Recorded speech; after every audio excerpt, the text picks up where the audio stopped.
కొరింథీ సంఘానికి పౌలు రాసిన మొదటి పత్రిక 11వ అధ్యాయము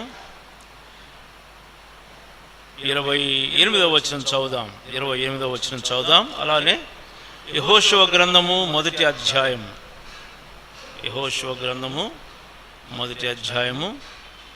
మరి ఈ భాగంలో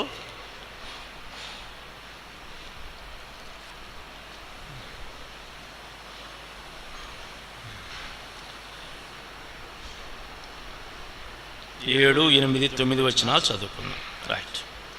కొరింథీ పత్రిక మొదటి పత్రిక 11వ అధ్యాయము 28వ వచనము అందరం చదువుదాం. కాబట్టి ప్రతి మనుష్యుడు తను తాను పరీక్షించుకొనవలెను, అలాగు చేసి ఆ రొట్టెను తిని ఆ పాత్రలోనిది త్రాగవలెను. అలానే book of Joshua chapter 1 reading from 7th verse to 9th verse. 7వ వచనం నుంచి చదువుదాం. 7, 8, 9. రైట్. అయితే నీవు నిబ్బరము కలిగి జాగ్రత్త పడి బహుధైర్యముగా నుండి నా సేవకుడైన మోషే నీకు ఆజ్ఞాపించిన ధర్మశాస్త్రం అంతటి చొప్పున చేయవలెను. నీవు నడుచు ప్రతి మార్గమున చక్కగా ప్రవర్తించినట్లు నీవు దాని నుంచి కుడికి కానీ ఎడమకు కానీ తొలగకూడదు. ఈ ధర్మశాస్త్ర గ్రంథము నీవు బోధింపక తప్పిపోకూడదు.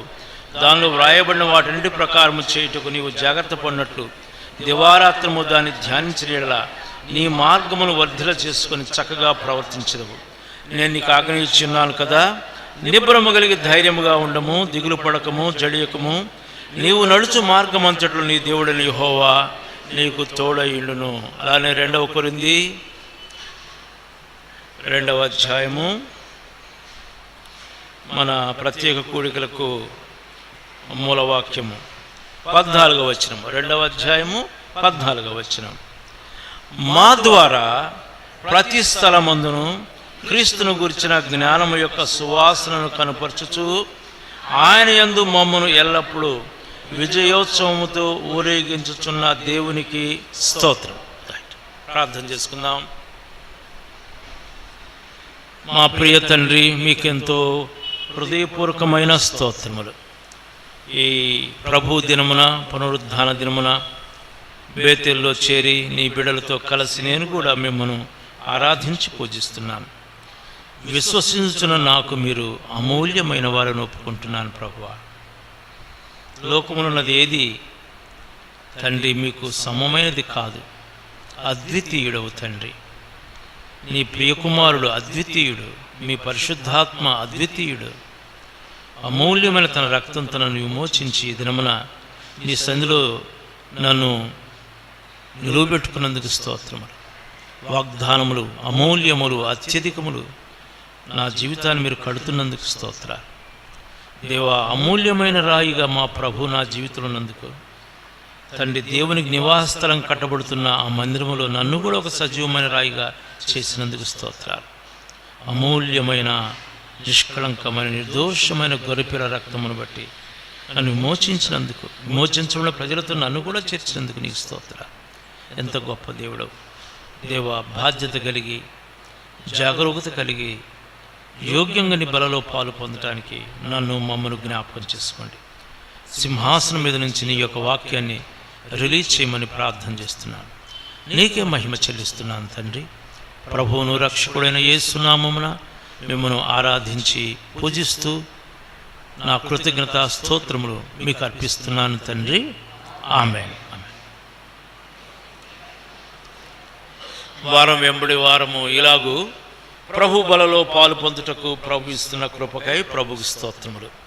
ఈ దినమున మనము చదువుకున్న వాక్య భాగంలో 2వ కొరింథీ 2వ అధ్యాయం 2 Corinthians chapter 2 verse 14. ప్రతి చోట ప్రతి స్థలమందును క్రీస్తును గురించిన జ్ఞానము యొక్క సువాసనను కనపరచుచు ఆయన యందు మమ్మను ఎల్లప్పుడూ విజయోత్సవంతో ఊరేగించుచున్న దేవునికి స్తోత్రం అని పరిశుద్ధుడైన పౌలు రాస్తూ వచ్చాడు. ఈ ఉదయం మీ అందరికీ నేను ఒకటి జ్ఞాపకం చేస్తున్నాను. You are designed for a victorious Christian life. రక్షించబడిన ప్రతి వ్యక్తి కూడా జయ జీవితానికై నిర్దేశించబడ్డాడు. అది ఎవరికో ప్రీచర్స్కి, గొప్ప భక్తులకు, లేకపోతే అపోస్తులకు, అయితే పౌలు లాంటి వాళ్లకు మరి దేవుడు నిర్దేశించిన జీవిత విధానము కాదు. You are in Christ Jesus. You are designed for, destined for a victorious Christian life. జయ జీవితము ప్రభు అయిన క్రీస్తు యేసునందు జయ జీవితం కోసమై నీవు నేను నిర్దేశించబడ్డా. ఇదొకటి ఉదయకాలము మనం జ్ఞాపకం చేసుకుంటే ఎంతో మంచిది. ఓటమి జీవితానికి కాదు సుమా, ఓడిపోతూ జీవించడానికి కాదు, కింద పడుతూ లేవదిస్తూ అన్ని సమస్యలు తొక్కబడుతూ జీవితంలో ఓడిపోయిన వాడుగా మిగిలిపోవటము దేవుని చిత్తము కాదు. నీవు జయ జీవితం జీవించాలనే ప్రభు నీ చుట్టూ అనేకమైన వనరులను ఉంచాడు, రిసోర్సెస్ అనేకమైన ఉంచాడు. వాటిని వాడుకోవాలని చూస్తున్నాడు ప్రభు. వాటిని వాడుకొని నీవు బలము పొందాలా, నేర్చుకొని బలము పొందాలా, జీవితంలో సరిదిద్దుకొని బలము పొందాలా, జయ జీవితం జీవించాలనేది దేవుని యొక్క చిత్తం. ఇదేమో నేను మీ మధ్యకు ఒక వ్యక్తిని తీసుకొస్తున్నాను. ఈయన క్రొత్తవాడేం కాదు, యెహోషువ. యెహోషువ అసలు పేరు హోషేయ. యెహోషువకు అర్థము the lord is my salvation, యెహోవాయే నాకు రక్షణ అని అర్థమిచ్చే పేరు కలిగిన ఒక యవ్వనస్తుడు. చూడండి, మనం చూసినట్లయితే 40 ఏళ్ళు he was a slave in the land of Egypt. అంటే ఐగుప్తు దేశంలో అతడు ఒక బానిస. బానిస అంటే మన ఇంట్లో పని మనిషికి కూడా కొన్ని హక్కులు ఉంటాయి, కానీ ఐగుప్తు దేశంలో బానిసలకు ఏ హక్కు ఉండదు. They are just bonded labours. Pharaoh యొక్క అధికారులు ఏం చెబితే చేయాలా. మట్టి జిగటమంటే తొక్కమంటే తొక్కాలా, గడ్డిది కూర్చుకోమంటే కూర్చుకోవాలా, ఇటుకలు చేయమంటే చేయాలా, ఆరబెట్టమంటే ఆరబెట్టాలా, వాటితో భవనాలు కట్టమంటే కట్టాలా, రోడ్లు వేయమంటే వేయాలా. They provide, Israelites provided the cheapest labour in the land of Egypt in those days. ఆ దినములలో బహు తక్కువ ఖర్చుతోటి ఎక్కువైనా పని చేయించుకుంటున్న ఈ లేబర్ ఫోర్స్ ఎవరంటే ఇశ్రాయేలీలే. అటువంటి బ్యాక్గ్రౌండ్ కలిగిన వాడు. ఇది ఒక మానవుడు యెహోషువను చూస్తే కలిగే ఒక దృశ్యం. After all is a slave. అయితే యెహోషువ యొక్క దేవునికి యెహోషువ గురించిన ప్రొఫైల్ వేరేగా ఉంది. One day he is going to be the commander of the armies of the Lord. ఇశ్రాయేలీయులు దేవుని యొక్క సైన్యమునకు ఒక సేనాధిపతిగా ఇతడు వారిని నడిపించబోతున్నాడు. అబ్రహాము, ఇస్సాకు, యాకోబులకు దేవుడు వాగ్దానం చేసిన వాగ్దానమును నెరవేర్చుటకు దేవుడు ఒక సాధనంగా యెహోషువను వాడుకోబోతున్నాడు. అనగా దేవుని దృష్టిలో యెహోషువకు వాడు ఒక బానిసలే అని అనలేదు. దేవునికి ఒక ఉన్నతమైన, ఎంతో ఉన్నతమైన ఒక ప్రొఫైల్ ఆయన హృదయంలో ఉంది. దాన్ని సాఫల్యతలోకి తీసుకొచ్చాడు యెహోషువ. టు బ్రింగ్ ద డ్రీమ్, ఆ గొప్ప కళను సాఫల్యతకు తీసుకురావాలంటే you should cooperate with the lord. ప్రభుతో నువ్వు సహకరించాలి. ఒక బానిస ఇశ్రాయేలు సైన్యములకు అధిపతిగా అబ్రహాము, ఇస్సాకు, యాకోబులకు దేవుడు చేసిన వాగ్దానముల యొక్క సాఫల్యతను నెరవేర్చి ఒక సాధనంగా మారాడంటే ఇది ఒక అద్భుతం. Is a victorious man. జయ జీవితం జీవించాడు. ఎవరు? యెహోషువ. చూద్దాం, ఎప్పుడు కూడా నేర్చుకుందాం ఒక సంగతి ఏంటంటే, దేవుడు మనం నేర్చుకోవలసిన పాఠశాలను మన చుట్టూ ఉంచుతాడు. నేర్చుకోవడానికి నన్ను ఎక్కడో ఇంగ్లాండ్ తీసుకెళ్ళి, అరే నువ్వు క్యాంబ్రిడ్జ్లో చదువుకోరా, ఆక్స్ఫర్డ్లో చదువుకున్నారా అని చెప్పడు ప్రభు. నీ చుట్టే ఉన్నాయి, నీ చుట్టే ప్రభు అనేక మందిని పెట్టాడు. వారి యొద్ద నుంచి నువ్వు నేర్చుకోవచ్చు. మనము యెహోషువను మరి నిర్గమకాండంలో చూస్తాం. 15వ అధ్యాయంలో ఇశ్రాయేలీయులు ఎర్ర సముద్రమును దాటారు.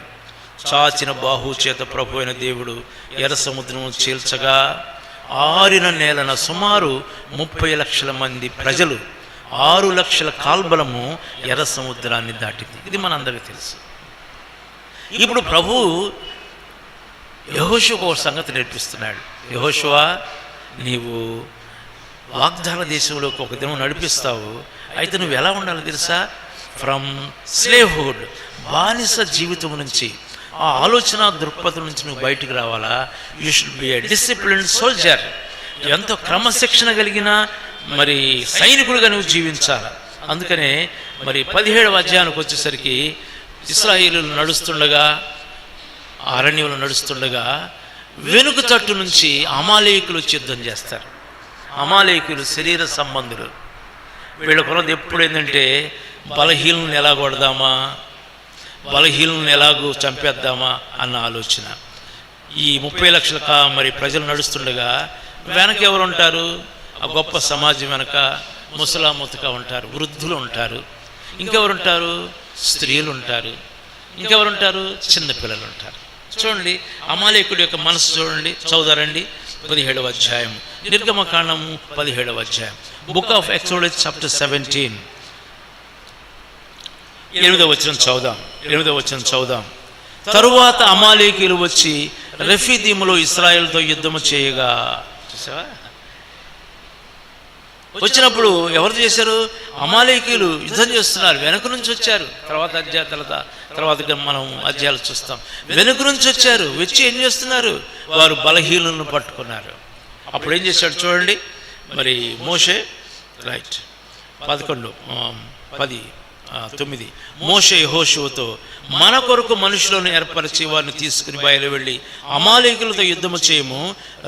రేపు నేను దేవుని కర్రను చేతబట్టుకొని ఆ కొండ శిఖరం మీద నిలిచెదను. యెహోషువ మోషే తనతో చెప్పినట్లు చేసి అమాలేకులతో యుద్ధమాడెను. మోషే, అహరోను, హూరను వారు ఆ కొండ శిఖరం మీద ఎక్కిరి. చూడండి 13వ వచనం చదువుదాం అందరము. అట్లు మోషే యెహోషువ కత్తివాడి చేత అమాలేకు రాజును అతని జనులను గెలిచాడు. ప్రభు మన చేతులకు యుద్ధం నేర్పిస్తాడు. ఎంత అద్భుతమైన దేవుడు. Now a slave has become a soldier, A discipline soldier. అంతేకాదు కొండ క్రింద మరి కొండ పైన మోషేకు 2 చేతులు, ఒక పక్క అహరోను, ఇంకొక పక్క హూరు పట్టుకొని ప్రార్థన చేస్తుండగా కొండ కింద యెహోషువ నాయకత్వంలో ఇశ్రాయేలీయులు అమాలేకులను జయించారు. సరే, తర్వాత మనం చూస్తాము యెహోషువని ఎక్కడ చూస్తాము? చక్కని ఒక వాక్యం ఉంది. రండి, నిర్గమకాండము 33వ అధ్యాయము 11వ వచనం. నిర్గమకాండము 33వ అధ్యాయము 11వ వచనం. యెహోషువ మరి నేర్చుకుంటున్నాడు. ఏమి నేర్చుకుంటున్నారు? ఎవరి దగ్గర నుంచి నేర్చుకుంటున్నాడు? మరి యెహోషువ మరి మోషేకు అసిస్టెంట్గా తయారైపోయాడు. మోషే యొక్క సేవకుడు. ఓకే, మోషే యొక్క సేవకుడు. మోషే ఎక్కడికి వెళ్తే అక్కడికి. మోషేకి ఏదన్నా బరువులు పట్టుకోవాలంటే ఆయనతో పాటు, మోషేకి ఏదైనా సేవ చేయాలంటే ఆయనకి సేవ చేసేవాడు. చూడండి 33వ అధ్యాయము 11వ వచనం. మనుష్యుడు తన స్నేహితులతో మాట్లాడినట్లు యెహోవా మోషేతో ముఖాముఖిగా మాట్లాడుచుండెను. తరువాత అతడు పాళెములోనికి తిరిగి వచ్చుచుండెను. అతని పరిచారకుడును నూను కుమారుడైన యెహోషువ అను యవనస్తుడు గుడారములో నుండి వెలుపలికి రాలేదు. 33వ అధ్యాయం వచ్చేసరికి ఇశ్రాయేలీయులు మోషే సినాయి కొండ మీదకి వెళ్ళినప్పుడు ఇశ్రాయేలీయులు కొండ క్రింద పాపం చేశారు. ఈ కథ నేను మళ్ళీ చెప్పను, ఎందుకంటే సమయం లేదు కాబట్టి ప్రభు అన్నాడు, నా మందిరమును ఇశ్రాయేలు మధ్య నుంచి తీసివేసి పాళెము వెలుపుటు వేయి మోషే, నేను వీరి మధ్య ఉండను, నీవు అక్కడికి రా, నేను నీతో మాట్లాడతాను. కాబట్టి ఏం చేసేవాడు? మేఘము దిగినప్పుడల్లా, అంటే ప్రభు యొక్క సన్నిధి ఆ గుడారపు ద్వారమున మరి నిలిచినప్పుడు మోషే పాళెములో నుంచి బయలుదేరి ఆ ప్రత్యక్ష గుడారంలోకి వెళ్ళేవాడు. వెళ్ళి ఏం చేసేవాడు? ప్రభువుతో మాట్లాడుతూ ఉండేవాడు. ఎలా మాట్లాడేవాడో మనకు తెలియదు. ప్రభుతో ఒక స్నేహితుడు ఇంకొక స్నేహితునితో మాట్లాడినట్లు మోషే అన్ని విషయాల గురించి మాట్లాడుతూ ఉండేవాడు. ప్రభు యొక్క స్వరమును వింటూ ఉండేవాడు. అంటే ఆయన సన్నిధిలో నిలిచి, ఆయన సన్నిధిలో ఆనందిస్తూ ఆయనతో మాట్లాడుతూ ఉండేవాడు. మళ్ళీ తిరిగి తండ్రి ప్రభు అయిన దేవుడు ప్రత్యుత్తరం ఇస్తున్నప్పుడు ఆ మాటలు వింటూ ఉండేవాడు. ఇప్పుడు యెహోషువ ఒకటి నేర్చుకున్నాడు. నీవు కూడా జీవితం జీవించాలంటే నీ ప్రాధాన్యతలు మార్చుకో. సామాన్యంగా మన ప్రాధాన్యతలు ఎలా ఉంటాయంటే we're all self centred short lifes. మనమంతా మనమే కేంద్రం మన జీవితానికి. మన ఇష్టము మనకే, మన జీవితము, మన యొక్క ఇష్టము, మన విలువలు ఇవే మన కేంద్రము. మనమే కేంద్రంగా ఉన్న జీవితాన్ని కట్టుకుంటూ ఉన్నాం కాబట్టి మనం ఓడిపోతూ ఉన్నాం. 3వ యోహాను పత్రిక 2వ వచనం మీ అందరికీ తెలుసు. ఏంటిది? ప్రియుడా, నీవు ఆత్మలో వర్ధిల్లుచున్న కొలది అన్ని విషయంలో వర్ధిల్లుచు సౌఖ్యముగా ఉండవలనని ప్రార్థించుచున్నాను. చూసావా ప్రియారిటీస్? నీవు ఆరోగ్యంగా ఉండాలంటే కొన్ని ప్రియారిటీస్ ఉన్నాయి. ఏంటిది? ముందు ఆత్మలో వర్ధిల్లు. ఆత్మలో వర్ధిల్లితే మిగతా అన్ని విషయాలు వర్ధిల్లుతావు, సౌఖ్యంగా కూడా ఉంటావు. Today what is your priority? నీవు దేనికి ప్రాధాన్యత ఇస్తున్నావు? చాలామంది పరిచర్యకు ప్రాధాన్యత ఇస్తారు. Pulpit ministry is the most dangerous ministry. ఇలా చాలామంది, ముఖ్యంగా నాలాంటి బోధకులకు ఒక శోధన ఏంటంటే pulpit ministry. We want to be seen. మనుషులు కనపడాలి, పెద్ద స్పీకర్గా అనిపించుకోవాలి. No, it is not the pulpit ministry, it is the closet ministry that is important. అంతఃపురంలో ఉన్న రాజకుమార్తె కేవలము మహిమ గలది. ఆమె వస్త్రములు బంగారు బుట్ట పనిచేసినవి. 45వ కీర్తన చదవండి. ఎవరికి రాజకుమార్తె? ఎవరు? మనమే. అంతఃపురంలో ఎక్కడుంది ఆమె? బయట లేదు, అంతఃపురంలో ఉంది. ఎవరితో ఉంది? తన ప్రభుతో ఉంది. యెహోషువ వలె ఆ గుడారంలో వచ్చి ఏం చేస్తుంది? ప్రభుతో ఉన్నాడు. ప్రభుతో ఉంది కాబట్టి ఏం జరిగిందట? ఆమె వస్త్రములన్నీ బంగారు బుట్ట పనిచేసినవి. బంగారము దేవుని మహిమ గురించి మాట్లాడుతుంది. When you spend time with the Lord, దేవుని యొక్క మహిమ నీ మీదికి దిగి వస్తుంది. This is very important. జయ జీవితం నువ్వు జీవించాలంటే నీ ప్రాధాన్యతలు మార్చుకోమని ప్రభు పేరడం నీకు మనవి చేస్తున్నాను. చూడండి, మామూలుగా యెహోషువ యవనస్తులు ఎక్కువగా ఎక్కడ ఉండటానికి అంటే స్నేహితులతో బయట ఉండడానికి ఇష్టపడతారు. సి టుడేస్ యూత్, వారికి దేవుని వాక్యం అంటే పెద్ద ఇష్టం ఉండదు. They have lost the taste. బయటికి వెళ్ళిపోతాం, ఫ్రెండ్స్తో తిరుగుతాం, ఆటలాడతాం, అది చేస్తాం, ఇది చేస్తాం. వాళ్ళకి ఏది ఇష్టం వచ్చేసేసి చివరి వస్తాం. నాకు తెలిసిన ఇప్పుడు సంఘ పెద్ద అయ్యాడండి, గాడ్ సర్వెంట్ అయ్యాడు. యెహోషువ చెన్నైలో యవనస్తులుగా ఉండే కాలంలో ఉదయాన్నే మందిరానికి వచ్చేవాడు. అంటే ఆయన సాక్ష్యం చెప్పాడు కాబట్టి చెబుతున్నా. ఉదయాన్నే మందిరానికి వచ్చి పెద్దలకు అందరు కనపడేవాడు. అంటే ఓ పలానా వాడు వచ్చాడు, మందిరానికి ఉదయాన్నే వస్తాడు. తర్వాత ఒక చీపురు తీసుకొని, యెహోషువ చెన్నై చాలా పెద్ద మందిరం, ఒక చీపురు తీసుకొని కొద్ది బయట అక్కడక్కడ ఊడుస్తా తిరిగేవాడు. అప్పుడు ఎవరు కనపడతాడు? పరిచారకులు కనపడదు. వీడు ఉదయాన్నే వచ్చి ఊడుస్తున్నాడు, మంచిదే. తర్వాత కొద్ది దూరం బయటికి వెళ్ళిపోయేవాడు. వెళ్ళిపోయి ఆ పని ఈ పని వాళ్ళతో మాట్లాడి కరెక్ట్గా మ్యాట్నీ టయానికి పరారు. అతనే చెప్పాడు నాకు. కరెక్ట్గా సినిమా టయానికి మందిరం నుంచి వెళ్ళిపోయేవాడు. సినిమా చూసి మళ్ళీ వచ్చేవాడు. ఏ టైంలో వచ్చేవాడు? లవ్ ఫీస్ట్ సమయంలో వచ్చేవాడు. ఒక మంచి వ్యక్తిని పట్టుకొని ఏం చెప్పారు ఆరాధన వర్తమానం? ఎందుకంటే ఇంటికి వెళ్ళితే వాళ్ళ అమ్మ అడిగింది, ఏం చెప్పారు ఆరాధన వర్తమానం, ప్రభు బల వర్తమానం ఏం చెప్పారు? అన్నీ నోట్ చేసుకునేవాడు. ఇంటికి వెళ్ళి ఎరా కనపడలేదు ఇందాక నాకంటే, నేనే ఉన్నాను మమ్మీ, మందిరంలో ఉన్నాను, ఇదిగో ఆరాధన వాక్యం, ఇదిగో బలవాక్యం, ఇదిగో మెయిన్ మెసేజ్ అన్నీ చెప్పేవాడు. చూసావా, పిల్లలకు ఆ టేస్ట్ పోయింది ఈ దినాల్లో. ప్రియ సంగమా, ప్రియమైన సహోదరుల సహోదరి, want to live A victorious life. క్రీస్తు యేసు నీకోసమై సిద్ధపరిచిన ఆ జయ జీవితాన్ని నువ్వు అనుభవించాలని నువ్వు కోరుకుంటున్నావా? Change your priorities, change your priorities. యెహోషువ యవనస్తుడే. He was not moving with the youth of the those. ఆ రోజుల్లో ఉన్న యవనస్తులతో కలిసి బయట తిరగట్లేదు. ఎక్కడున్నాడు అతడు? గుడారంలో ఉన్నాడు. ప్రభువా, మోషే నీ సన్నిధిని అనుభవించాడు, నాకు కూడా అట్టి భాగ్యం దయచేయి. నాకు కూడా నిన్ను ఆరాధించే భాగ్యం దయచేయి. దేవా, నీతో మాట్లాడే భాగ్యం దయచేయి. నీ సన్నిధిలో నిలువబడే భాగ్యం దయచేయి. నీ స్వరం వినే భాగ్యం నాకు దయచేయి. నాకు కూడా ఆ భాగ్యం దయచేయి. మోషే వెళ్ళిపోయిన తర్వాత కూడా యెహోషువ బయటికి రాలేదు. యెహోషువ మందిరంలోనే ఉన్నాడు, గుడారంలోనే ఉన్నాడు, ప్రభువుని సేవిస్తూ ఉన్నాడు. అందుకని ఆయన దప్పిగల వాని యొక్క జీవితంలో ఏం చేస్తాడు ఆయన? దప్పిక తీరుస్తాడు. యెహోషువ యొక్క హృదయంలో ఉన్న ఆ వాంఛ, the passion for the presence of the Lord, దేవుని సన్నిధి కోసమైన ఆ యొక్క వాంఛను దేవుడు చూశాడు కాబట్టి దేవుడు ఆ వ్యక్తిని దర్శించడం మొదలుపెట్టాడు. ఎంత అద్భుతం! ప్రియ సంగమా, దేవుని వెదకటం నేర్చుకోండి. రెండవ దినవృత్తాంతం 2 Chronicles chapter 7 verse 14 ప్రభు అంటున్నాడు, ఇదిగో నేను మిడతలను పంపినప్పుడే కానీ, లేకపోతే ఒక తెగులు దేశం మీదకి రెప్పించినప్పుడే కానీ నా ప్రజలు ఏం చేయాలా? ఏడవద్దు. ఏం చేయాలా? దేవుని సన్నిధిని వెతకండి, ప్రార్థన చేయండి, దేవుని సన్నిధిని వెతకండి, మీ చెడు మార్గంలో విడవండి. అప్పుడు నేను ఆకాశమందుండి వారి ప్రార్థన ఆలకిస్తాను. ఏం చేస్తాను? వారి పాపమును క్షమిస్తాను, వారి దేశమును స్వస్థపరుస్తాను. ఈ దినమున దేవుని వెతుకువారు ఎవరున్నారు? నేర్చుకుందాం. ప్రభు యొక్క సన్నిధిని వెతకటం నేర్చుకో. Spend the quality time, the best of the day.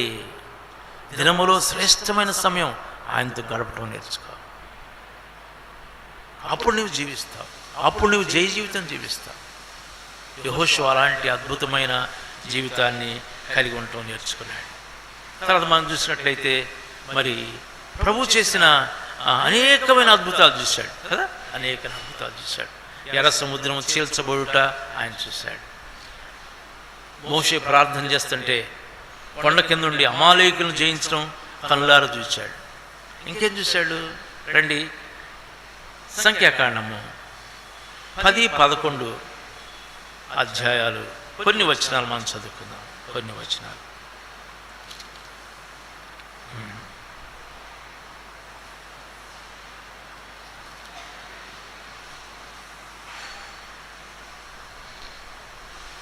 పదకొండవ అధ్యాయం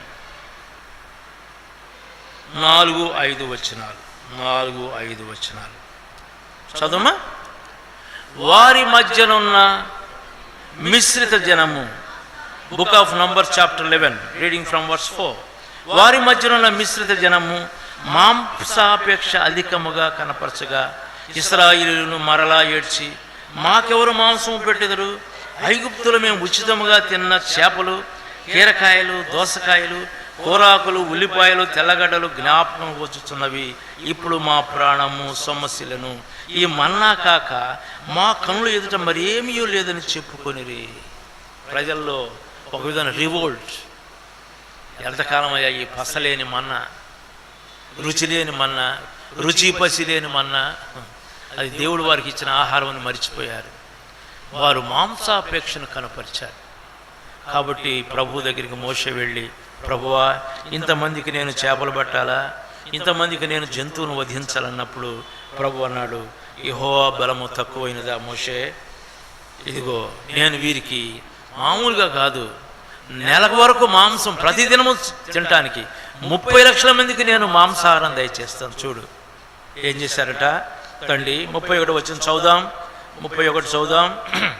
తరువాత యెహోవా సన్నిధి నుండి ఒక గాలి బయలుదేరి సముద్రము నుండి పూరేళ్లను రప్పించి పాళెము చుట్టూ ఈ ప్రక్కను ఆ ప్రక్కను దిన ప్రయాణమంత దూరం వరకు భూమి మీద 2 మూరల ఎత్తున వాటిని పడజేసాను. కావున జనులు ఆ దినమంతయు, ఆ రాత్రి అంతయు, మరుసటి దినమంతయు లేచి ఆ పూరేళ్లను కూర్చుకొని చుండరి. తక్కువ కూర్చుకునేవాడు 100 తూములను కూర్చుకొనెను. తరువాత వారు తమ కొరకు పాళెము చుట్టూ వాటిని. Great catch. ఇది అర్థం చేసుకోవాలంటే వారి కొలతలు నువ్వు అర్థం చేసుకోవాలి. దేవుడు ఎన్ని పూరేడు పిట్టలు, ఆయన గాలిని పంపించి, తన పరిశుద్ధాత్మ శక్తిని పంపించి ఏం చేశాడట? పాళెము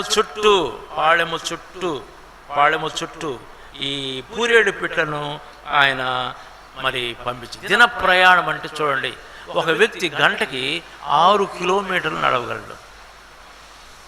5 గంటలు నడిచాడు అనుకుందాం. 6 × 5 ఎంతండి? 6 × 5 30 కిలోమీటర్ సర్కంఫరెన్స్. 30 కిలోమీటర్లు చుట్టూ, అంటే పాళెము నుంచి 30 కిలోమీటర్లు వేసుకో, చుట్టూ ఒక సర్కిల్కి 30 కిలోమీటర్ల మేరకు ఎంతంట? 2 మూరల ఎత్తు. 2 మూర అంటే 1.5 feet. 2 మూరలు అంటే 3 అడుగులు, అంటే ఇది ఈ టేబుల్ ఎత్తంతా. ఆ కింద నుంచి ఈ టేబుల్ చూసావా, అక్కడ కానుకలు పెట్టాను అంతే. 15 కిలోమీటర్లు, 30 కిలోమీటర్లు, ఎక్కడ చూసినా సరే పూరేడు పెట్టలే. ఒక దైవజనుడు క్యాల్కులేట్ చేశాడు, తక్కువ కూర్చుకున్నవాడు 100 తూములు కూర్చుకున్నాడు. 100 తూములు. ఇశ్రాయేలు వారి కొలతలు తీసుకొని ఆయన 100 తూములు కలుసుకున్నాడంటే ఒక్కొక్కడు 6750 పిట్టలను పట్టుకున్నాడు. అర్థమైందా? ఎన్ని పక్షులు పడ్డాయి ఆ రోజు అంటే 20 బిలియన్. 20 బిలియన్ అంటే 100 కోట్లు. 20 బిలియన్ అంటే 2000 కోట్ల పక్షులు అదిగో ఆ పాళెము చుట్టూ పడ్డాయి. Tremendous catch. సామాన్యం కాదు యెహోవా దేవుడు చేసే కార్యాలు. వీరికి బుద్ధి రావాలని తీసుకొచ్చాడు. మాంసం పెట్టగలడా అన్న వాళ్ళకి బుద్ధి వచ్చేటట్టు ఏం చేశాడు ప్రభు? ఒక్కొక్కడు ప్రతివాడు కూర్చుకున్నాడు. అంటే 30 లక్షల మందిలో ప్రతివాడు కూర్చుకున్నాడు. ఒక్కొక్కడు ఎన్ని కూర్చుకున్నాడు? 8 గోతాలు వేసుకున్నాడంటే 6700. సామాన్యమైన క్యాచ్. ఓకే, పట్నం అంతా పరుచుకున్నారు. కృతజ్ఞతలు ముందుగా వారు చెల్లించాల్సింది, అయ్యా మా నోటి మాటలు క్షమించయ్యా, మేము మిమ్మల్ని దుఃఖపెట్టాము, మా మాటల ద్వారా ఆయాస పెట్టాం. అరణ్యములో ఆయన ఆహారం పెట్టగలడా అని అన్నాం, మాంసం పెట్టగలడా అన్నాం. ఎన్ని మాటల ద్వారా, ఒకరు కాదు, ఒక గొంతు కాదు, 2 గొంతు కాదు, సుమారు 30 లక్షల మంది గొంతులు ఈ మాటలు మాట్లాడుకుంటూనే ఉన్నాయి. తండ్రి ఎంత దుఃఖపడి ఉంటాడు. సాగిలపడి ప్రభు క్షమాపణ చేస్తే ఎంత బాగుండేది. వారి మాటలు అలాగ లేవు. ఎండబెట్టుకున్న తర్వాత దాన్ని ప్రాసెస్ చేసిన తర్వాత అందరి మాటలు ఏమన్నాయి చెప్పండి? కబాబా లేకపోతే ఫ్రైయా, ఆయిల్ ఫ్రైయా, లేకపోతే కబాబా, లేకపోతే కూర, ఈ మాటలే మాట్లాడుకుంటున్నారు. అందుకని దేవుని కోపము దిగి వచ్చింది. దేవుని కోపం దిగి వచ్చింది. ఒక మహాద్భుతం ప్రభువు చేశాడు. ఎంత కృతజ్ఞత వారు జీవించి ఉండాల్సింది అయ్యా. కానీ యెహోషువ ఎల్లప్పుడూ కృతజ్ఞతతోనే జీవించాడు. మంచిది. అనేక అద్భుతాలు చూస్తున్నాం. ఎర్ర సముద్రం చీల్చబడి చూస్తున్నాడు. అమాలేకులను ప్రభు జయించడం చూస్తున్నాడు. పురేడి పెట్టెలు 1 కాదు 2 కాదు, విస్తారమైన క్యాచ్ అన్ని చూస్తున్నాడు. మన జీవితంలో కూడా ప్రభు అనేక అద్భుతాలు చేస్తున్నాడు. అద్భుతాలు చూసినప్పుడు ఏం కలుగుతుంది నీకు? ఇప్పుడు ఆలోచించు. ఒక అద్భుతం ప్రభు చేశాడు, ఏం కలుగుతుంది నీకు? నీ విశ్వాసం బలపడాలని ప్రభు ఇవన్నీ చేస్తున్నాడు. యెహోషువ యొక్క విశ్వాసము ఏమవుతుంది? ఆ ప్రతి అద్భుతం ద్వారా, ప్రభు యొక్క ప్రతి కార్యం ద్వారా యెహోషువ యొక్క విశ్వాసం ఏమవుతుంది? అధికమవుతుంది. అందుకనే ఈ సంఖ్యాకాండము మరి 13, 14 అధ్యాయాల్లో మరి మోషే 12 మందిని వేగు చూచుటకు పంపాడు. 12 మందిని వేగు చూచుటకు పంపాడు. మీరు వెళ్ళి ఆ దేశం చూసిరండి, అక్కడున్న పట్టణాలు చూసిరండి, మరి పంటలు చూసిరండి, మరి ఆ ప్రజలు ఎలా ఉంటారో చూసిరండి, అన్నీ చూసి తిరిగి రమ్మన్నప్పుడు అందరూ వెళ్ళారు. కానీ 10 మంది ప్రకృతి నేత్రాలతో చూశారు. యెహోషువ, కాలేబు విశ్వాస నేత్రాలతో చూశారు. అక్కడ ఉన్నారు అమోరీలు ఉన్నారు. అమోరీలు అంటే దర్ జైంట్స్. నెఫీలు ఉన్నారు, గొలియాతు లాంటి నెఫీలు ఉన్నారు పట్టణాల్లో. మరి వారిని చూసినప్పుడు మరి మిగతా 10 మందికి ఏమైపోయింది? హృదయం కరిగిపోయింది. వారు ఎలా ఉన్నారు? ఉన్నత దేహులు. వారి దృష్టికి మేము ఎలా ఉన్నాము? మిడుతల వలె ఉన్నాము. అది ప్రకృతి నేత్రాలతో చూసిన వారి యొక్క రెస్పాన్స్. యెహోషువ ఏం చేశాడు? విశ్వాస నేత్రాలతో చూశాడు. ఇన్ని అద్భుతాలు చూశాడు. దేవుడు ఎర్ర సముద్రాన్ని చీల్చాడు. ఫరో యొక్క రథములను, సైన్యములను ముంచివేసిన దేవుడు. ఇన్ని సంవత్సరాలు మన్నాను కురిపించి ఇశ్రాయేలును పోషించిన దేవుడు. విస్తారమైన పూరేడు పిట్టలను పంపించి వారికి ఆహారం పెట్టిన దేవుడు. అంతేకాదు అమాలేకులను జయించిన దేవుడు. ఈ చిన్న పని చేయలేడా అంటున్నాడు యెహోషువ. ఏమంటున్నాడు చూడండి, ఒక మరి చదువుకుందాం. రైట్, 14వ అధ్యాయం సంఖ్యాకాండము, book of number, chapter 14. Right, 7, 8 వచనాలు చూడండి. కాలేబు అలానే యెహోషువ ఏమంటున్నారు చూడండి. ఇశ్రాయేలీయుల సర్వ సమాజముతో మేము సంచరించి చూచిన దేశము మిక్కిలి మంచి దేశం. యెహోవా మన యందు ఆనందించిన యెడల ఆ దేశములో మనల్ని చేర్చి దానిని మనకిచ్చును. అది పాలు తేనెలు ప్రవహించు దేశము. మెట్టుకు మీరు యెహోవా మీద తిరుగుబడకుడి, ఆ దేశ ప్రజలకు భయపడకుడి. వారు మనకు ఆహారం మగుదురు, వారి నీడ వారి మీద నుంచి తొలగిపోయాను. యెహోవా మనకు తోడయున్నాడు, వారికి భయపడకుడి అని. ఎవరు నేర్చుకుంటున్నాడు ఇన్ని అద్భుతములు చూసి, దేవుని కార్యాలు చూసి? యెహోషువ ఈజ్ లెర్నింగ్ ఫెయిత్, విశ్వాసమును డెవలప్ చేసుకుంటున్నాడు. యోధా పత్రిక చూడండి, మొదటి అధ్యాయంలో ఒకే ఒక అధ్యాయము, దాంట్లో చూడండి దేవుని యొక్క వాక్యం మనకి ఏం బోధిస్తుందో. ప్రకటన గ్రంథం ముందు ఉంటుంది. యోధా మొదటి అధ్యాయము 20వ వచనం అందరం చదువుదాం. ప్రియులారా, మీరు విశ్వసించు అతి పరిశుద్ధమైన దాని మీద మిమ్మల్ని మీరు కట్టుకొనుచు, పరిశుద్ధాత్మలో ప్రార్థన చేయొచ్చు, నిత్య జీవార్థమైన మన ప్రభువు యేసుక్రీస్తు కనికరము కొరకు కనిపెట్టుచు దేవుని ప్రేమలో నిలుచున్నట్లు కాచుకొని ఉండుడి. చూసావా? భక్తుడైన యోధా రాస్తున్నాడు ఏమని విశ్వాసములో నిన్ను కట్టుకో. దేవుని సన్నిధిలో మనకేం దొరుకుతుంది? దేవునితో నువ్వు సమయం గడిపినప్పుడు నీ విశ్వాసము వృద్ధి పొందుతుంది.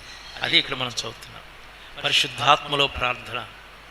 దేవుని సన్నిధిలో నీవు ప్రార్థించినప్పుడు పరిశుద్ధాత్మ నీ ద్వారా ప్రార్థించడం మొదలు పెడతాడు. ఏం జరుగుతుందయ్యా? ఏం జరుగుతుందంటే, God is God of faith. దేవుడు విశ్వాసపు నేత్రాలతో చూస్తుంటాడు. ఆయన నేత్రాలు మన ప్రకృతి సంబంధమైనవి కావు. యెహోషువకు దేవుడు ఎప్పుడో చెప్పాడు, దేశాన్ని మీకు ఇస్తున్నాను. మోషేకి ఎప్పుడో చెప్పాడు, ఆ దేశాన్ని మీకు ఇస్తున్నాను. అబ్రహాముకి ఎప్పుడో చెప్పాడు, ఆ దేశాన్ని మీకు ఇస్తున్నానని. కాబట్టి విశ్వాసపు నేత్రాలతో చూసినప్పుడు ఏం చూస్తామంటే, వారి నీడ వారి మీద తొలగిపోయిను, ఆ దేశమును దేవుడు మనకి ఇవ్వబోతున్నాడు. ఎప్పుడు నేర్చుకోండి, విశ్వాసానికి 2 కావాలి, 3 కావాలి. విశ్వాసానికి 3 కావాలి. మొట్టమొదటిది దేవుని వాగ్దానం. దేవుడు ఏం పలికితే అది పలకటం నేర్చుకో. దేవుడు ఏం పలికితే అది పలకటం నేర్చుకో. ఆయన వాడు బతుకుతాడంటే బతుకుతాడు, అంతే, క్లోజ్. ఆ వ్యాధి పోతుందంటే పోతుంది, అంతే. కాబట్టి ప్రభు చెబుతున్నాడు, ఏం కావాలని? ప్రభు ఇచ్చిన వాగ్దానం, దాన్నే పట్టుకొని ఉండు. రెండవది, ఆ వాగ్దానాన్ని నమ్ము. వాగ్దాన్ని నమ్ము హృదయంలో. ఆ వాగ్దానం బట్టి దేవుని స్తుతించు, కీర్తించు. మూడవది, వాగ్దానాన్ని ఒప్పుకో. Confess the promise. ప్రభు ఇచ్చిన వాగ్దానాన్ని పలకటం నేర్చుకో. దేవునికి నోరు చాలా ఇంపార్టెంట్. నోటిని విశ్వాసులు ఎంతో జాగ్రత్తగా ఉంచుకోవాలి. 10 మంది వలె యెహోషువ కాలేబులు మాట్లాడట్లేదు. ప్రభు ఏం మాట్లాడాడో అలాగనే మాట్లాడుతున్నారు. అది మంచి దేశం. దేవుడు దానికి ఒక పేరు పెట్టాడు, పాలు తేనెలు ప్రవహించు దేశం. ఆ మంచి దేశాన్ని దేవుడు మనకి ఇవ్వబోతున్నాడు. వారి నీడ వారి నుంచి తొలగిపోయిందంటే అర్థం ఏంటంటే, వారిని ప్రభు సంపూర్ణంగా లయపరుస్తాడు. అబ్రహాం, ఇస్సాకు, యాకోబులకు దేవుడు ఇచ్చిన వాగ్దానం అదే కదా. ఆ దేశాన్ని ప్రభు మనకి ఇవ్వబోతున్నాడు. కాబట్టి విశ్వాసం మాటలే మాట్లాడుతున్నాడు. Very important. నువ్వు కూడా డెవలప్ చేసుకో. జయ జీవితం జీవించాలంటే మన విశ్వాసము అభివృద్ధి కావాలి. విశ్వాసానికి ఆధారం ఏంటంటే దేవుని వాక్యమే, దేవుడు నీకు ఇచ్చిన వాగ్దానమే. హృదయంలో నమ్ము, నోటితో పలుకు. దానికి సహాయకరంగా రోమాపత్రిక 10వ అధ్యాయం చూడండి. వాక్యం ఏం చెబుతుందో. రోమాపత్రిక 10వ అధ్యాయం 8వ వచనం చదువుదాం. 8వ వచనం చదువుదాం. రైట్. అదేమని చెప్పుచున్నది, వాక్యము నీ యొద్దను, నీ నోటను, నీ హృదయములోను ఉన్నది. అది మేము ప్రకటించు విశ్వాస వాక్యమే. అదేమనగా, యేసు ప్రభువు నీ నోటితో ఒప్పుకొని దేవుడు మృతుల్లో నుండి ఆయన లేపిన నీ హృదయం ముందు విశ్వసించిన యెడల నీవు రక్షణ. కాబట్టి చూసారా, 8వ వచనంలో చక్కగా ఉందో. వాక్యము, ఇంకెవరు, ఏముంది? హృదయము, ఇంకేముంది? నీ నోరు. ఈ 3 చాలా ఇంపార్టెంట్. బైబిల్ వాక్యం చదువుతా ఉన్నావు, అర్థమైందా? వాక్యం చదువుతూ ఉన్నావు, వాక్యంతో నీ హృదయాన్ని నింపుకో, వాక్యంతోనే ప్రభుతో మాట్లాడు. వాక్యం ఎక్కడ ఉండాలా? నీ హృదయంలో ఉండాలా. వాక్యం ఎక్కడ ఉండాలా? నీ నోటిలో ఉండాలా. కాబట్టి హృదయంతో విశ్వసించు, నోటితో ఒప్పుకో. హృదయంతో వాక్యమును విశ్వసించు, నోటితో వాక్యమును ఒప్పుకో. పలుకుబడిన మాట అద్భుతం చేస్తుంది. The word that you speak, it does miracles. నువ్వు పలికితే చాలు, పరిశుద్ధాత్మకు నీ యొక్క విశ్వాసము మాటల ద్వారా వ్యక్తపరచబడాలి. మాటలు చాలా ఇంపార్టెంట్. ఇంకోటి కూడా చెబుతాను, ఇవన్నీ అవయవములు మన శరీరంలో కదా, అవయవములు, లిమ్స్. దేవుడు దాన్ని ఒక అవయవంగా చూడలేదు, దేవుడు దాన్ని ఒక ఆయుధంగా చూస్తున్నాడు. దేవుడు దాన్ని ఒక ఆయుధంగా చూస్తున్నాడు. ఎవరు చెప్పారు నీకు? రండి, రోమాపత్రిక కొద్దిగా వెనక్కి 6వ అధ్యాయం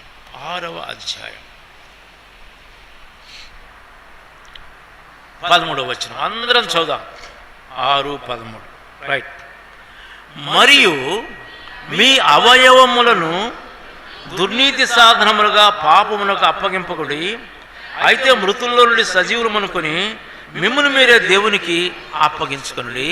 మీ అవయవములను నీతి సాధనములుగా దేవునికి మీ అవయవములు, మీ చిత్తము, మీ కళ్ళు, మీ నోరు, అవయవములు నీతి సాధనములుగా అప్పగించుకొనుడి. కొద్ది కిందికి రండి. అదే పేజీలో చిన్న ఫుట్ నోట్ ఉంటుంది చూడండి, 2 దగ్గర. అవయవములు అనే దానికి ఫుట్ నోట్ ఏంటి చెప్పండి? ఏంటది? ఆయుధములు. నేర్చుకో. నీ నోరు దేవునికి ఇచ్చిన ఆయుధము, నీ కళ్ళు దేవునికి ఇచ్చిన ఆయుధము, నీ చిత్తము దేవునికి ఇచ్చిన ఆయుధము. వింటున్నావా? సమయము దేవునికి ఇచ్చిన ఆయుధము, దేవుని వాక్యం ఖడ్గము, ఆయుధము. చూసారా? నోటిని జాగ్రత్తగా ఉంచుకో. నీ విశ్వాసములు ఎదగాలని దేవుడు కోరుతున్నాడు. అయితే ఎదగటానికి ప్రభు అడుగుతున్నాడు, నీ హృదయమును దేవుని వాక్యంతో, వాగ్దానాలతో నింపుకో. అవే నమ్మి వాటిని పలుకు. యెహోషువ పలుకుతున్నాడు.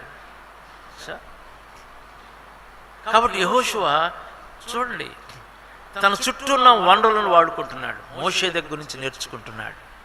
మోషే యొక్క ఉన్నతమైన ఆత్మీయ జీవితం నుంచి నేర్చుకుంటున్నాడు. దేవుని సన్నిధిలో మోషే ఎలాగూ ఆయన సమయం గడుపుతున్నాడు, ఎలాగూ దేవునితో మాట్లాడుతున్నాడు, ఎలాగూ దేవుని స్వరం వింటున్నాడు. యవనస్తులాగా రోడ్నెమ్మడి తిరగట్లేదు, యవనస్తులాగా ఎక్కడో ముచ్చట్లు గడపడం లేదు, యవనస్తులాగా ఆ యొక్క అపవిత్రమైన ఆలోచనలతో జీవించట్లేదు, సహవాసం వాళ్ళతో కాదు, దేవుని మందిరంలోనే. మోషే వెళ్ళిపోయినా సరే గుడారమును విడిచిపెట్టక గుడారంలోనే ఉన్నాడు. ఇది మొదటిది. నీ ఆత్మీయ ప్రాధాన్యతలు సరిచేసుకో. నువ్వు ముందుగా ఆత్మలో వర్ధిల్లాలా. జయ జీవితం జీవించాలంటే ఆత్మలో వర్ధిల్లినప్పుడు, వాటికి నువ్వు మొట్టమొదటి ప్రాధాన్యత ఇచ్చినప్పుడు నువ్వు బలపడతావు, జయ జీవితం జీవించగలవు. రెండవది, నీ చుట్టూ దేవుడు చేస్తున్న కార్యాలను గమనించు. వాటన్నిటినీ నువ్వు ధ్యానించినప్పుడు, ఆలోచించినప్పుడు ఏం జరుగుతుంది? నీ విశ్వాసము అధికమవుతుంది. నువ్వు దేవుని సన్నిధిలో శ్రేష్టమైన సమయం గడిపావు అనుకో, దేవుని కార్యాలను ధ్యానిస్తూ, ఆయన చేసిన ఆశ్చర్యకార్యములు, అద్భుతములను ధ్యానిస్తూ నువ్వు ప్రభు సన్నిధిలో గడిపావనుకు ఏమవుతుంది? నువ్వు పరిశుద్ధాత్మలో ప్రార్థన చేస్తున్నావు. నీ యొక్క విశ్వాసము, అతి పరిశుద్ధమైన విశ్వాసం మీద నీ జీవితాన్ని నువ్వు కట్టుకుంటున్నావు. నీ విశ్వాసం, the capacity of your faith will increase when you pray in the Holy Spirit of God. ఆత్మలో నువ్వు ప్రార్థన చేస్తున్నప్పుడు ఏమవుతుంది? నీ యొక్క విశ్వాసం అధికమవుతూ ఉంటుంది. చూడండి, once he was a slave in the land of Egypt. ఐగుప్తులో ఒకప్పుడు బానిస, తర్వాత he was a soldier, a disciplined soldier. మోషే చెప్పాడు, వెళ్ళి అమాలేకులతో యుద్ధం చేయి, నేను కొండ మీద ఉంటానంటే వెళ్ళాడు, యుద్ధం చేశాడు. జయం పొందడానికి కారణం ఎవరంటే ప్రభువే. ఎందుకంటే యుద్ధంలో ఎటువంటి నైపుణ్యత లేనివారు, వీడికి ఎటువంటి అనుభవం లేదు. అయినా సరే యెహోషువ యొక్క నాయకత్వంలో ఇశ్రాయేలీయులు అమాలేకులను జయించడానికి కారణము దేవుని హస్తమే. ఎప్పుడైతే ప్రార్థన మోషే చేస్తున్నాడో, యెహోషువ కత్తికి ఏమొచ్చిందంట? ఒక మాట చదవండి, కత్తి వాడి చేత అమాలేకులను జయించింది. ఏముంది అక్కడ చదవండి ఒకసారి. కత్తి వాడి చేత, వాడంటే పదును. ఈ కత్తికి పదునిచ్చింది ఎవరయ్యా? ఈ కత్తికి పదును ఎవరిచ్చారు? అదిగో మోషే చేస్తున్న ప్రార్థన. ఇవన్నీ యెహోషువకు అర్థమైపోతున్నాయి. నువ్వు ప్రభు సన్నిధిలో గడిపితే అనేకం నీకు అర్థమవుతాయి. తన కత్తికి పదునిచ్చింది ఎవరు? తండ్రి అయిన దేవుడే, ప్రభు అయిన యేసుక్రీస్తే. అందుకనే ఎంతో సునాయాసంగా అమాలేకులను జయించగలిగాడు. తర్వాత చాలా చూస్తున్న అద్భుతములు. ఎర్ర సముద్రములు ఎలాగుంది, ప్రభు వారిని నడిపించాడు. ఐగుప్తీయుల సేన ఎలాగో ముంచివేశాడు, కళ్ళారా చూశాడు. అమాలేకులను ప్రభు ఎలా జయించాడు, కళ్ళారా చూశాడు. 40 సంవత్సరాలు ప్రభువు ఆకాశం నుంచి మన్నాను కురిపించాడు, బండను చీల్చి సముద్రం అంతా నీటినిచ్చాడు. ఏదో క్యాన్లో నీరు కాదు, సముద్రం అంతా నీటిని ప్రభు చేశాడు. 30 లక్షల మంది త్రాగటానికి, వాడుకోవడానికి కావలసినంత నీరు ప్రభువు ఆ బండను చీల్చి ప్రభు దయచేశాడు. ఇవన్నీ మహాద్భుతములు. ఇవన్నీ కూడా ఏం చేసినాయి? They were strengthening the faith of Jashuva. యెహోషువ యొక్క విశ్వాసాన్ని బలపరుస్తున్నాడు. నేర్చుకున్నాడు పాఠాలు. దేవుని వాగ్దానములు ఎలాగ ధ్యానించాలా, ఎలాగ తన హృదయాన్ని నింపుకోవాలా, ఎలాగూ పలకాల. అందుకనే ఆయన వేగు చూడటానికి వెళ్ళినప్పుడు హీ వాజ్ నాట్ వారి యొక్క ఆకారాలను చూసి, వారి ఎత్తు చూసి, వారి పట్టణాలను చూసి, వారి జీవిత విధానాలను చూసి ఆయన మాట్లాడట్లేదు. ప్రభు ఏదైతే వాగ్దానం ఇచ్చాడో అబ్రహాం, ఇస్సాకు, యాకోబులకు, ఆ వాగ్దానాన్ని మాట్లాడుతున్నాడు. ఇది మంచి దేశము, పాలు తేనెలు ప్రవహించే దేశము. దేవుడు దీన్ని మనకు దయచేస్తున్నాడు. వారి నీడ వారి మించి తొలగిపోయిను. ప్రభు దయ చూపితే మనం వెళ్ళి స్వాధీనపరచుకుంటాం. The words of faith. తర్వాత మనం చూస్తాము, ఒక దినం వచ్చింది, ఇక మోషే చనిపోయాడు. ఇప్పుడు దేవుడు తన ఆత్మతో యెహోషువను నింపాడు. Now he is the commander of the armies of the Lord. యెహోషువ ఇశ్రాయేలు యొక్క సైన్యములకు ఇప్పుడు అధిపతి అయ్యాడు. అధిపతి అయ్యి ఇక ప్రారంభించాడు. ఏంది? జైత్రయాత్రను ప్రారంభించాడు. యుద్ధాలను మొదలుపెట్టేశాడు. ఒక దినం వచ్చింది, వారు అమోరీల దేశంలో ప్రవేశించారు. ఎక్కడుంది ఇది? యెహోషువ గ్రంథము 10వ అధ్యాయం. యెహోషువ గ్రంథము 10వ అధ్యాయం.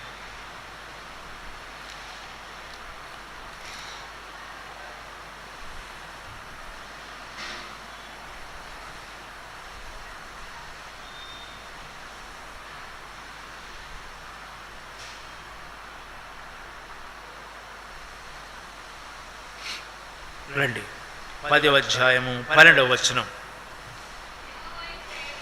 యెహోవా ఇశ్రాయేలు ఎదుట అమోరీయులను అప్పగించిన దినమున ఇశ్రాయేలు వినుచుండగా యెహోషువ యెహోవాకు ప్రార్థన చేసెను. సూర్యుడా, నీవు గిబియోనులో నిలువుము. చంద్రుడా, నీవు అయ్యాలో లోయలో నిలువుము. జనులు తమ శత్రువు మీద పగ తీర్చుకుని వరకు సూర్యుడు నిలిచెను, చంద్రుడు ఆగెను అను మాట యాషారు గ్రంథంలో రాయబడినది కదా. సూర్యుడు ఆకాశము మధ్యమున నిలిచి ఇంచుమించు ఒకనాడెల్లా అస్తమింప త్వరపడలేదు. యెహోవా ఒక నరుని మనవి వినిన ఆ దినము వంటి దినము దానికి ముందే గాని దానికి తరువాతనే గాని ఉండలేదు. నాడు యెహోవా ఇశ్రాయేలు పక్షముగా యుద్ధము చేసెను. అప్పుడు యెహోషువయు అతనితో కూడా ఇశ్రాయేలులందరూ గిల్గాల్లో ఉన్న పాళెములోనికి తిరిగి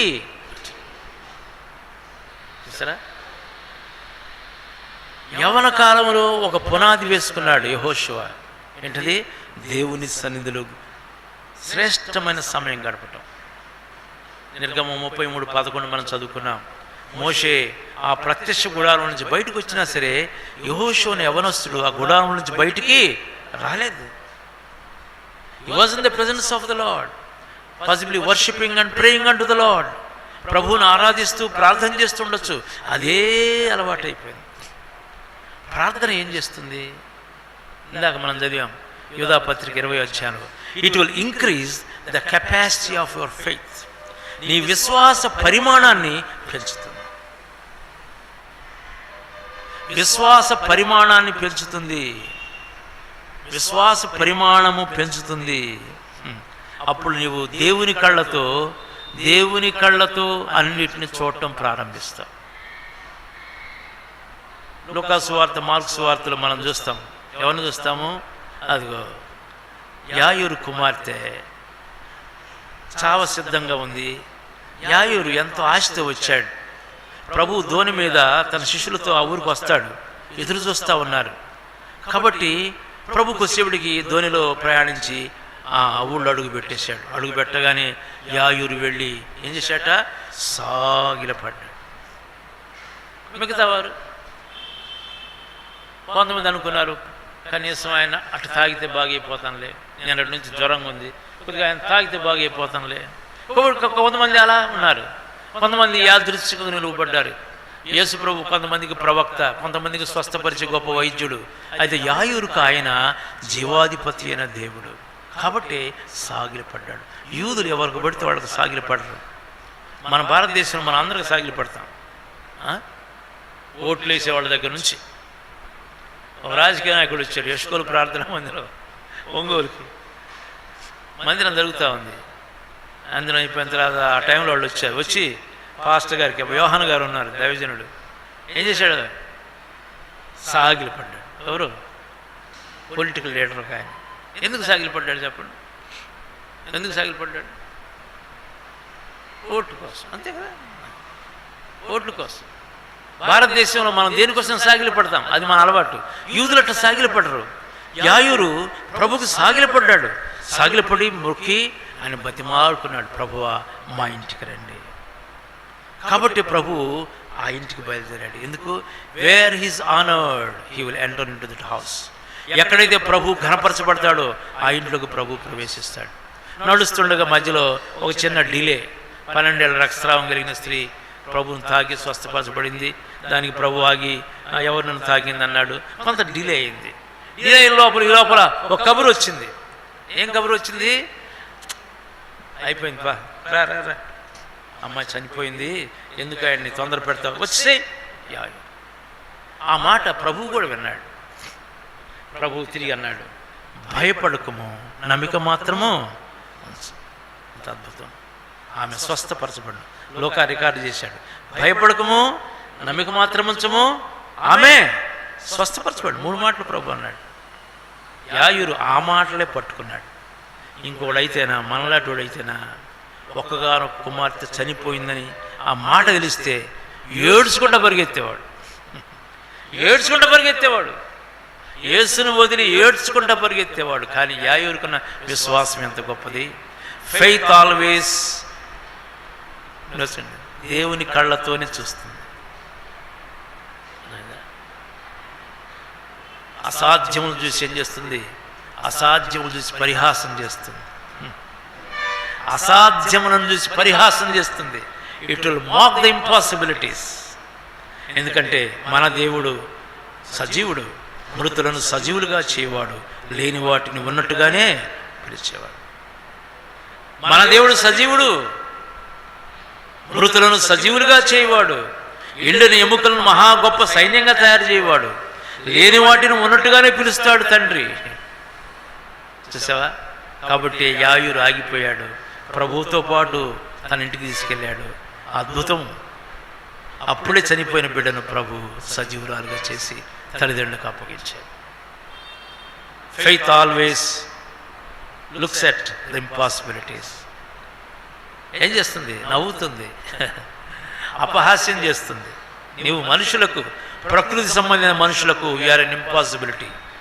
అయితే మన దేవునికి సమస్తము సాధ్యమే. కాబట్టి యెహోషువ ప్రార్థన చేశాడు. ఎప్పట్లా ప్రార్థన చేశాడు? చాటుగా వెళ్ళి ప్రార్థన చేయాలి. చూడండి, అక్కడ ఒక మాట ఉంది చూడండి. 12వ వచనంలో, యెహోవా ఇశ్రాయేలు ఎదుట అమోరీయులను అప్పగించిన దినమున ఇశ్రాయేలీయులు వినుచుండగా, it is a public declaration. చాటుకి వెళ్ళి, ప్రభువా అయ్యా సూర్యుడు నాపోయా, చంద్రుడు నాపో అనలేదు. Let this faith be known to everybody. తన యొక్క విశ్వాసము అందరికి తెలియబడాలా. ఏంది? God is the God of impossibilities. దేవునికి సమస్తము సాధ్యమే. ఇశ్రాయేలు దేవునికి సమస్తము సాధ్యమనే విషయము ఇశ్రాయేలు అందరికీ తెలియాలి. కాబట్టి వారు విరబడినట్లుగా ప్రార్థన చేశాడు. సూర్యుడా నీవు గిబియోనులో నిలుము, చంద్రుడా నీవు అయ్యాలో లోయలో నిలుము. ఒకనాడెల్లా సూర్యుడు అస్తమింపలేదు. Faith gives you access. విశ్వాసం ఏం చేస్తుంది? దేవుని యొక్క అద్భుతమైన అపరిమితమైన దేవుని యొక్క శక్తిని మన జీవితంలోకి తీసుకురావడానికి అవకాశం ఇస్తుంది. అట్టి విశ్వాసాన్ని యెహోషువ డెవలప్ చేసుకున్నాడు. కాబట్టి ఏం జరిగింది? ఒకనాడెల్లా సూర్యుడు అస్తమింప త్వరపడలేదు. ఒక నరుని మనవి వినిన ఆ దినం వంటి దినము అంతకు ముందు కానీ అంతకు తర్వాత కానీ లేదు. ప్రభు ఒక మహాద్భుతం చేశాడు. చూసారా? అంతేకాదు సుమా, ఇదే విశ్వాసంతో యెహోషువ మరి వాగ్దాన దేశంలోకి ఆయన ప్రవేశించాడు. చూడండి ఎంతమంది రాజులను జయించాడో మీకు ఒకసారి నేను మరి చదివి వినిపిస్తాను. యెహోషువ గ్రంథము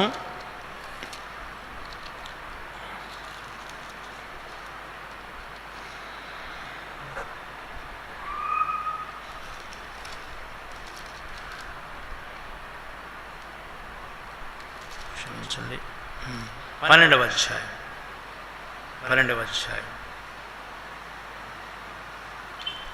9 నుంచి 24 వచనాలు కొద్దిగా ఉన్నాయి. బేతేలు 12వ అధ్యాయం, book of Joshua chapter 12 reading from 9 to 24.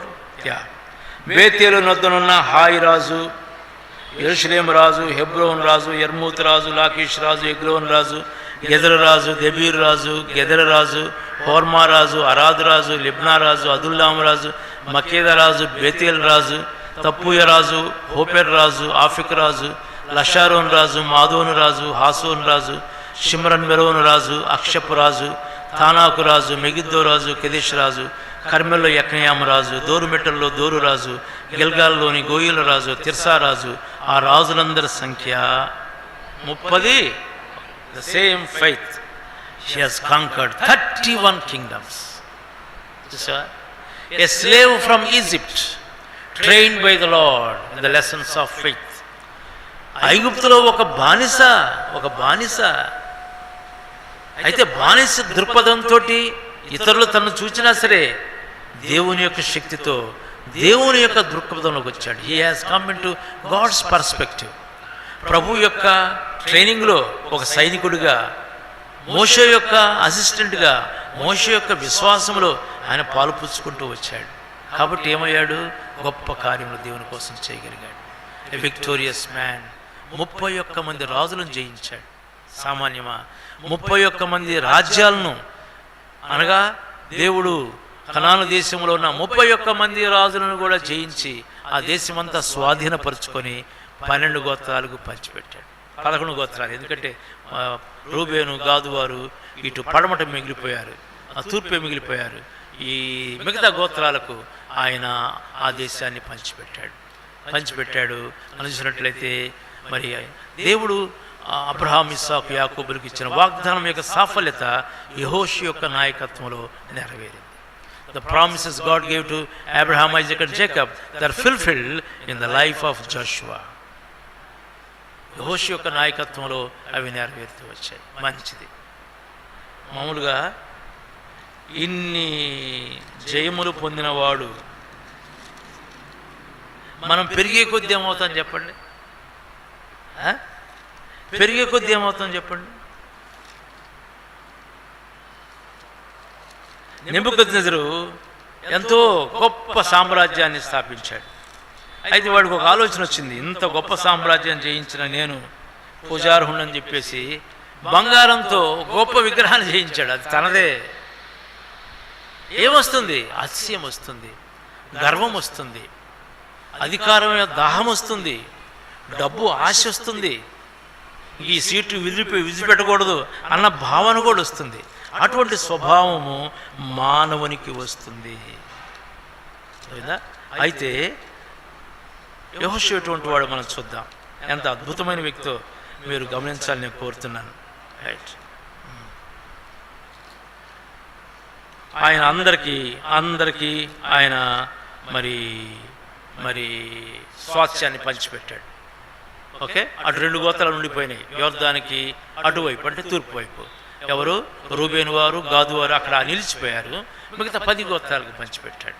పంచిపెట్టిన తర్వాత మామూలుగా అయితే మనం ఏం చేస్తాం? వీ టేక్ ద బెస్ట్, ఉన్నట్లు మంచిది మనం తీసుకుంటాము, మిగతా వాళ్ళకి మిగతాది పంచిపెడతాం. యెహోషువ ఏం చేశాడు చూడండి, రండి. 19వ అధ్యాయం 49వ వచనం అందరం చదువుదాం. ఇది మనకు గొప్ప పాఠం. Victorious Christian should have this mind. చదువుదామా? 19:49, book of Joshua chapter 19, reading from verse 49. Right. సరిహద్దులను బట్టి ఆ దేశమును స్వాస్థ్యములుగా పంచిపెట్టడం ముగించిన తర్వాత ఇశ్రాయేలీయులు నూను కుమారుడైన యెహోషువకు స్వాస్థ్యమిచ్చిరి. యెహోషువ సెలవిచ్చిన దాన్ని బట్టి వారు అతడు అడిగిన పట్టణమును, అనగా ఎఫ్రామీయుల మన్య ప్రదేశంలో ఉన్న తిమ్నత్ సెరహును అతనికిచ్చిరి. అతడు ఆ పట్టణమును కట్టించి దానిలో నివసించెను. తిమ్నత్ సెరహు అంటే అర్థం తెలుసా? మిగిలిపోయింది. అంటే లవ్ ఫిష్ చేసామనుకో, అందరు తినేసిన తర్వాత మిగిలిపోద్ది, చూసావా? అది మిగిలిపోయింది. తిమ్నత్ సెరహు, సెరహు అంటే మిగిలిపోయింది. అందరికి అన్ని పంచిపెట్టాడు. ఇప్పుడు ఇశ్రాయేలీయులు ఏం చేశారట? ఆ మిగిలిపోయింది కొంత ఉంది, ఆ భూభాగాన్ని నాకివ్వండి చాలన్నాడు. ఇంకేమన్నాడు? కట్టిన పట్టణాలు నాకొద్దు, నేను కట్టుకుంటా. చాలామంది ఏం కోరుతారండి? కట్టిన పట్టణాలు, అన్నీ బ్రహ్మాండంగా ఉన్నాయి, భవనాలు, ద్రాక్ష తోటలు, అంజూరపు చెట్లు అన్నీ ఉన్నది ఏదైనా ఉంటే నాకేమండి అంటారు. యెహోషువ అలా అడగలేదు, ఆ మిగిలిపోయింది నాకేమండి, నేను పట్టణం కట్టుకుంటా. నిస్వార్థమైన జీవితం. Today people lose their testimony because of their greed.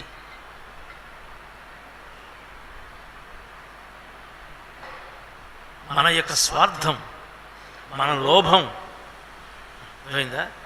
Love of money, love of authority, love to be seen. మనుషులకు నేను కనపడాలా, అధికార దాహం, డబ్బు అంటే ఎంతో ఇష్టం, ఇవన్నీ కూడా మన సాక్ష్యాన్ని పాడు చేస్తాయి. ఇవన్నీ మన యొక్క ద్రాక్ష ఫలములను పాడు చేసే గుంటనక్క. అనేకులు తప్పిపోయారు. ప్రియ సంఘమా, నేను నీకు మనవి చేస్తున్నాను. Today many pastors have become rich because of ministries. దైవ సేవకులు మన మందిరాలు తక్కువ, కానీ మిగతా చూస్తే ఇట్ జస్ట్ అర్నింగ్ మనీ. ఏం చేయాలో వాళ్ళకి అర్థం కావట్లేదు. ఇప్పుడు డబ్బులు ఎక్కువైపోయిన తర్వాత ఏమైపోయింది? ఏం చేస్తున్నారు? వాళ్ళ పిల్లలు, వాళ్ళ భార్యలు, they have become like cine stars. మేకప్లు ఎక్కువైపోయినాయి, హృదయ సౌందర్యం తగ్గిపోయింది, విరపించే జీవితం పోయింది, కన్నీరు గార్చే జీవితం పోయింది. It just glamorous life. సంగమా, ప్రమాదంలో ఉన్నావని నేను నీకు మనవి చేస్తున్నా. యెహోషువ వాజ్ ఏ సెల్ఫ్లెస్ మ్యాన్. తన చివరి దినాల్లో కూడా he has no love for the properties. ఎక్కడ లేదు. మిగిలిపోయింది నాకేమండి చాలు, కట్టబడిన పట్టణాలు నాకు అక్కర్లేదు, ఫలిస్తున్న అంజూరపు తోటలు, ద్రాక్ష తోట నాకు అక్కర్లేదు, నేను కట్టుకుంటాను, నేను శ్రమ పడతాను, అందుకని నాకు స్థలం ఇవ్వండి, నేను పట్టణాన్ని కడతాను.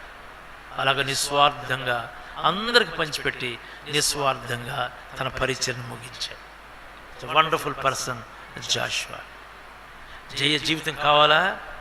నంబర్ వన్ నీవు నీ ప్రాధాన్యతలు సరి చేసుకో. నీవు ఆత్మలో వర్ధిల్లితే అన్ని విషయాలు వర్ధిల్లుతావు, జయ జీవితం జీవిస్తావు, ఆరోగ్యంగా ఉంటావు. నంబర్ 1. రెండవది మనం చూస్తాము, నీ చుట్టూ ప్రభు అనేక మంది వనరులు ఉంచాడు. వ్యక్తులు కావచ్చు, పరిచర్యలు కావచ్చు. నేర్చుకో. యెహోషువ మోషే నుంచి నేర్చుకున్నాడు. How to enjoy the presence of God, how to speak to God, how to hear from God. దేవుని యొక్క స్వరం ఎలా వింటారో నేర్చుకున్నాడు. మోషే మంది ఆ గుడారం నుంచి వెళ్ళిపోయినా సరే యెహోషువ మాత్రం ఆ గుడారం విడిచిపెట్టలేదు. మూడవది మనం చూస్తాము, తాను చూస్తున్న అనేక అద్భుతములు అన్ని ధ్యానించడం ద్వారా the capacity of his faith has increased. కాబట్టి ఆయన 12 మంది వేగుల్లో ఒకడైనప్పుడు కూడా, అలాంగ్ విత్ కాలేబ్, ఆయన దేవుని వాగ్దానాన్ని పలుకుతున్నాడు కానీ విశ్వాసపు నేత్రాలతోనే సమస్యలను చూస్తున్నాడు కానీ ప్రకృతి సంబంధమైన నేత్రాలతో చూడలేదు. కాబట్టి దేవుని వాక్యాన్ని పలుకుతున్నాడు. వారి నీడ వాడి తొలగిపోయాను, అది మంచి దేశం, మనం వెళ్ళి స్వాధీనపరచుకుందాం. అంతేకాదు, ఒక దినం వచ్చింది, అతని విశ్వాసం ఎంత అధికమైందంటే he could enter in to the strengths of the Lord. ప్రభు యొక్క బలమును ఆయన కోరుకున్నాడు. కాబట్టి సూర్యుడా నీవు గిబిలోన్లో నిలువుము, చంద్రుడా నీవు అయ్యాలో నిలువు అని చెప్పగలిగాడు. అందరూ వింటుండగా మాట పలికాడు. దేవుడు ఒక అద్భుతం చేశాడు. God honoured the faith of Jashuva. అంతేకాదు, తన యొక్క చివరి అనగా ద చాప్టర్, తన జీవిత చరమాంకంలో కూడా ఎక్కడ స్వార్థపరత లేదు. ఈ నెవర్ లవ్డ్ ద రిచెస్. అందరికి పంచగా మిగిలినదే తాను తీసుకున్నాడు. దేవుడు అట్టి భాగ్యము, అట్టి విలువలు, అట్టి ప్రాధాన్యతలు ఈ దినాల్లో దేవుడు సంఘానికి దయచేయగాక. అట్టి విశ్వాసంలో ప్రభు మనను పెంచునుగాక. ప్రభు యొక్క వాగ్దానాల యొక్క సాఫల్యత మనం చూస్తుంగాక. జయ జీవితం మనము జీవించుతుంగాక. దేవుడి వాక్యాన్ని చేయని వారందరి కోసమై ఆశ్రయించునుగాక. ఆమేన్.